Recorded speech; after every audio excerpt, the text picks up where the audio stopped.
নমস্কার বন্ধুরা, welcome back to my channel. পুতুল জানা সিম্পল ব্লগের পক্ষ থেকে সবাইকে স্বাগত। আজকে এসে গেছি সন্ধ্যার নাস্তা নিয়ে, একদম গরম গরম পুরভরা পরোটা।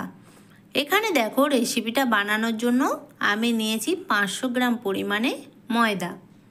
ময়দার মধ্যে এখন দিয়ে দিলাম 3 চামচ পরিমাণে রিফাইন তেল, আর দিয়ে দেবো পরিমাণ মতো লবণ, আর দেবো হাফ চামচ পরিমাণে জোয়ান। জোয়ানটাকে একটু হাত দিয়ে ঘষে তারপরে এর মধ্যে দিয়ে দিতে হবে। আর দেবো হাফ চামচ পরিমাণে চিনি। এখন সব কিছু শুকনো উপকরণ হাত দিয়ে প্রথমে ঘষা দিয়ে দিয়ে মাখিয়ে নিতে হবে। তাহলে দেখবে ময়দার মধ্যে ময়ামটা খুব ভালোভাবে হয়ে যাবে।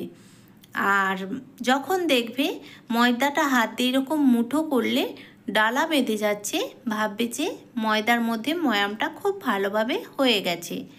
এখন এর মধ্যে অল্প অল্প জল দিয়ে এটাকে একটা ডো বানিয়ে নিতে হবে।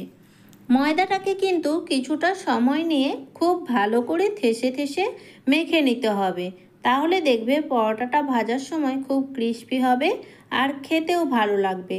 তো দেখো, ময়দাটা আমার মাখা হয়ে গেছে। এখন আমি এটাকে ঢাকনা দিয়ে ঢেকে 30 মিনিটের জন্য রেস্টে রেখে দেবো। ময়দাটা আমার মাখানো হয়ে গেছে। আর এখানে দেখো, নিয়েছি 2টো আলু আর একটা কাঁচা লঙ্কা, আর নিয়েছি একটু আদা। তো সব কিছুকে আমি আলাদা আলাদা করে এখন ছুলে নেব। আমি এখানে একটা লঙ্কা নিয়েছি, যেহেতু আমার বাড়িতে বাচ্চা ছেলে আছে, তোমরা এখানে বেশি করেও লঙ্কা ব্যবহার করতে পারো।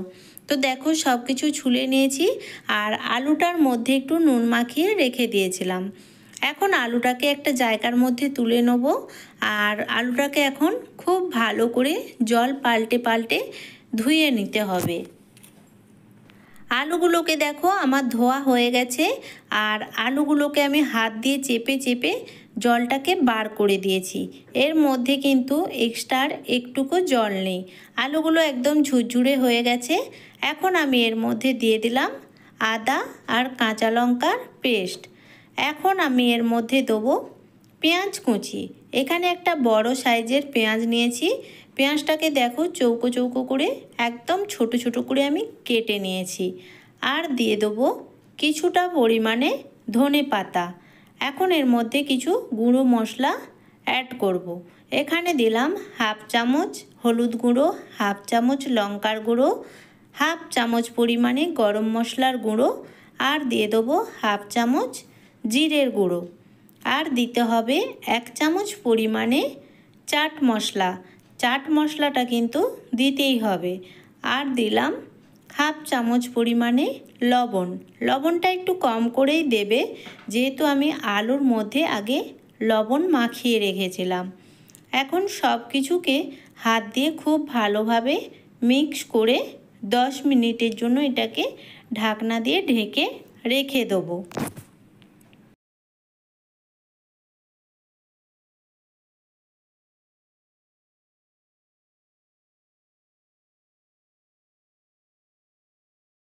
এখানে দেখো, ময়দাটাকে আমি আবারও একটু হাত দিয়ে মেখে নেব।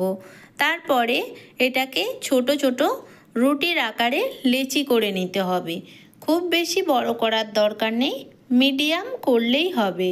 তারপরে এগুলোকে হাত দিয়ে একটু গোল গোল করে বল বানিয়ে নিতে হবে।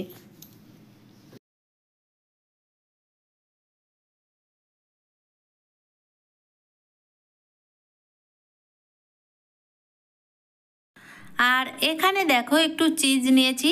চিজটাকে এই ছিলারটা দিয়ে এখন গ্রেট করে নেব। আর এই পরোটার মধ্যে কিন্তু চিজটা দিলে খেতে খুব ভালো লাগে।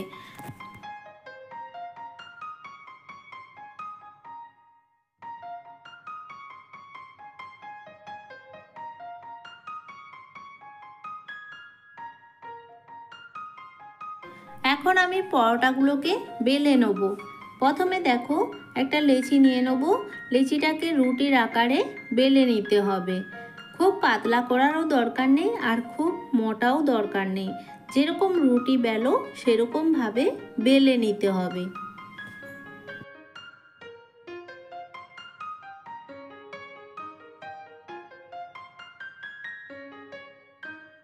এখানে দেখো রুটিটা আমি বেলে নিয়েছি, আর রুটিটা খুব বেশি পাতলাও হয়নি আর খুব বেশি মোটাও নয়। এখন এর মধ্যে দিয়ে দিতে হবে যে পুরটা আমি বানিয়ে রেখেছিলাম ওই পুরটা। আর পুরটা দেখেই বুঝতে পারছো কতটা ঝরঝরে, পুরের মধ্যে কিন্তু একটুকু জল নেই। এখন এই পুরের ওপরে দিয়ে দিতে হবে চিজ।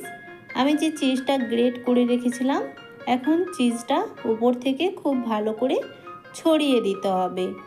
তারপরে পরোটাটার চার সাইডটা খুব ভালো করে ভাঁজ করে দিতে হবে। প্রথমে দেখো এক সাইডটা তুলে এইভাবে দিয়ে দিলাম, এর সেকেন্ড সাইডটাও দিয়ে দেবো। তার আগে এই ধারটা একটু জল বুলিয়ে নিলাম, তাহলে এই সাইডটা এর উপরে দিলে দেখবে খুব ভালোভাবে সেট হয়ে যাবে। এখন এই সাইডটা একটু জল বুলিয়ে ফোল্ড করে দিলাম, আর এই ধারটাও একটু জল দিয়ে ফোল্ড করে দেবো।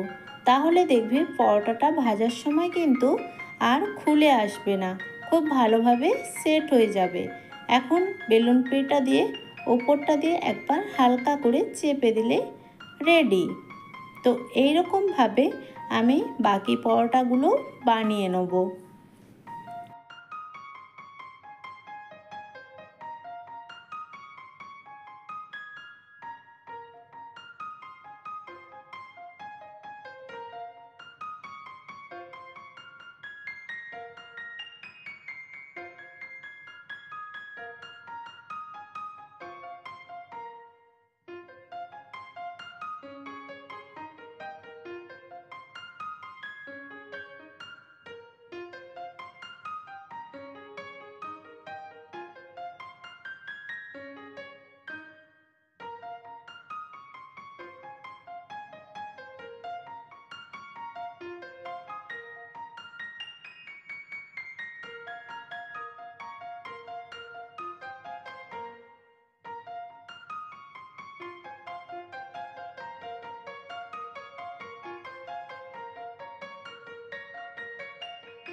পরোটাগুলো সব আমি বেলে নিয়েছি, এখন ভেজে নেব।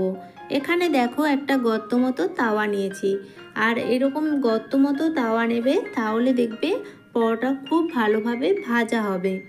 আর এখন তেল দিয়ে দিলাম একটু বেশি পরিমাণে, তেলটা খুব ভালোভাবে গরম হয়ে গেছে। এখন একটা একটা পরোটা দিয়ে খুব ভালো করে ভেজে নিতে হবে। পরোটাটা দেওয়ার পরে খুন্তিতে করে ওপরের দিকটা একটু তেল ছিটিয়ে দিতে হবে, তাহলে দেখবে পরোটাটা ভাজার সময় খুব ক্রিস্পি হবে আর খেতেও ভালো লাগবে। এক সাইডটা হালকা একটু রং ধরে গেলে সেকেন্ড সাইডটাও উল্টে দিতে হবে। এইভাবে পরোটাটা ভাজতে ভাজতে দেখবে তেলের মধ্যে খুব সুন্দরভাবে ফুলে উঠবে।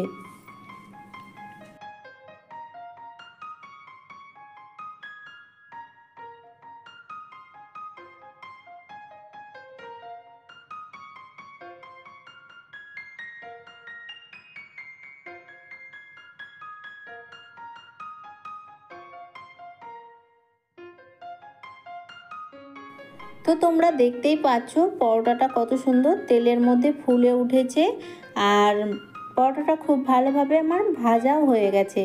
এখন এটাকে তেল থেকে তুলে নেব, আর বাকি পরোটাগুলোকেও আমি আস্তে আস্তে এইভাবে ভেজে নেব।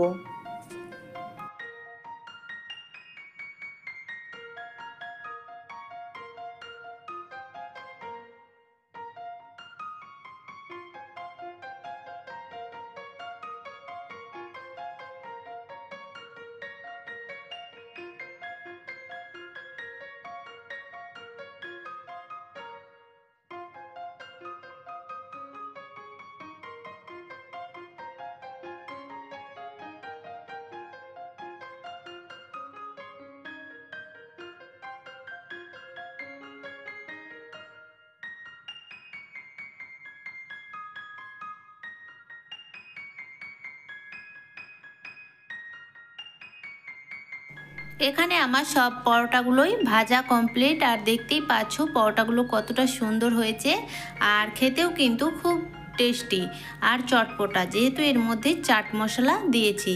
আর পরোটাগুলো কিন্তু খুব ক্রিস্পি হয়েছে। এই পরোটাগুলো বাচ্চা থেকে বড়রা সবাই খুব ভালোবেসে খাবে। এটাকে তোমরা রাতে ডিনার হিসেবেও খেতে পারো, আবার সন্ধেবেলা নাস্তা হিসেবেও খেতে পারো। এই পরোটাটা খাওয়ার জন্য কিন্তু কোনো রকম তরকারির প্রয়োজন হবে না। এটাকে তোমরা কোনো সসের সাথে কিংবা এমনি এমনি খেতে পারো। তো আমার রেসিপিটা কেমন লাগলো অবশ্যই কিন্তু কমেন্টের মাধ্যমে জানাবে। আর তোমরাও একবার বাড়িতে এইভাবে ট্রাই করে দেখো, সবাই খুব ভালোবেসে খাবে। আর যদি ভালো লেগে থাকে একটা লাইক, কমেন্ট আর বেশি বেশি করে শেয়ার করে দিও। আর আমার চ্যানেলটাকে সাবস্ক্রাইব করে পাশে থাকা বেল আইকনটি ক্লিক করে দিও, যাতে সবার আগে আমার ভিডিও তোমাদের কাছে পৌঁছে যায়।